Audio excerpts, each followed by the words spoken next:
Startup domination, world domination.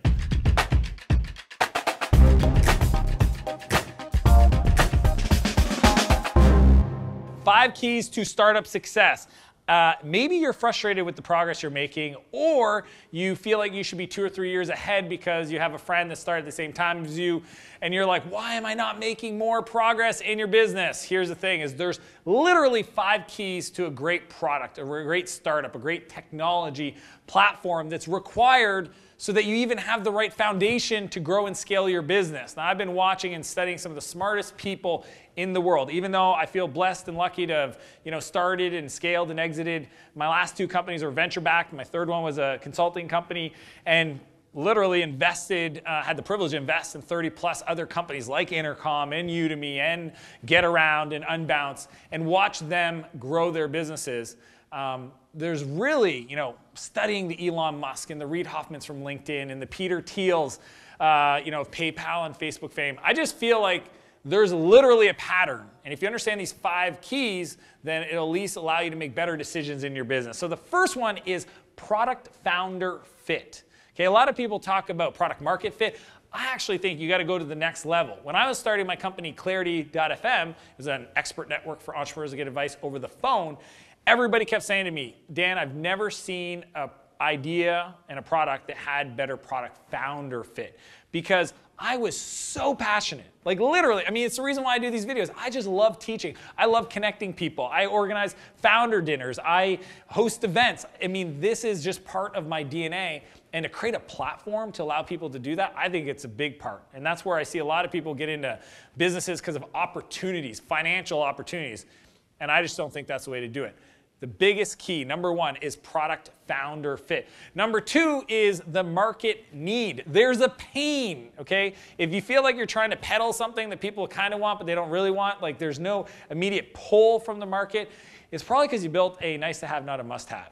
And I think that understanding the pain, sometimes it's really just a positioning challenge. Like the market's there, they have the problem, your solution solves the problem, but you actually haven't positioned it right for them to understand that. I think that's a huge opportunity. But literally the market, step 1 is that they need to have the pain. So first is product founder fit. 2 is market need. 3 is a great product hook. Every company out there from PayPal to Facebook, they all had a very direct and simple premise. You have a problem, they solved it, and they got the user to take an action that was logical, that was easy, that got a feedback loop going, right? From posting a tweet to sharing a project on Basecamp, to commenting in Slack, to you name the product, sharing a file in Dropbox, searching and saving to a list on Airbnb. People don't understand that every product has a hook, has something that you can get people to resonate with, take action on, and gets them some kind of benefit, some kind of dopamine hit. So that's the third area that I want you to think of in your product. What is that hook that'll get somebody in, get them to experience kind of the value that I'm suggesting for them to go further, so then you can expand what's called the surface area of the product. And number 4 is they figured out a scalable distribution process. The challenge is that, at the end of the day, you need to be able to grow faster. Some kind of virality, things like, embedding an image or embedding, so Instagram was really distribution through social networks, but, you have YouTube that was famous on using MySpace for their distribution. So there's a lot of different ways to do it. With Clarity, it was really about using the expert profile. We called it EDS, expert-driven signups.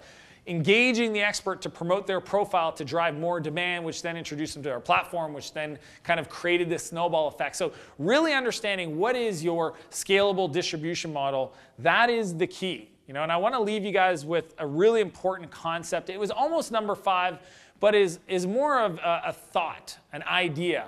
And that is to create a moat, right? And that's the tip, is that there's something about your business that has to be hard to copy. If it's just as easy for anybody to just create a features checklist of your product and copy it. I've seen so many people, they're like, can somebody on Upwork, right? And people, I would get notifications because I subscribe for the notice. But people would literally write, can somebody build me a copy of Clarity? Can somebody build us a copy of Flowtown? If it was as easy as any developer just building those features, I mean, people forget this. Do you remember Pounce? Do you remember literally when Twitter came out, there was so many different products that looked exactly like Twitter for different use cases, different verticals, but there was only one that won because they built the network, they built the moat, they built that virality into it, and they were first. And I think, even today, even as much as PayPal is a shitty product, I mean, let's be honest, it's a bad product. It's still used. It's still defensible. There's very few people that have been able to penetrate that moat. And I think that is something worth thinking about as a thought experiment within your business, on your team, when you're thinking about product direction. How do you create a moat in your business? So real quick, product founder fit is number one. Number two is market need. Is there a pain to solve, or is it a nice to have? Three is a product hook. Is there one thing you can ask your users to do that gets them engaged in the product, gets them some value to feel it?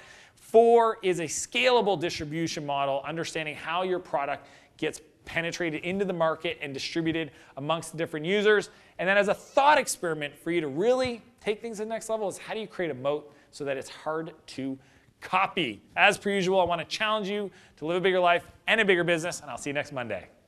If you like this video, be sure to subscribe to my channel to get other tips and strategies on how to start and grow your business. I'd also encourage you to join my newsletter where I share exclusive invites to events, free entrepreneurial training, and other community contests. And if you're ready to get going, I got 2 more videos queued up for you.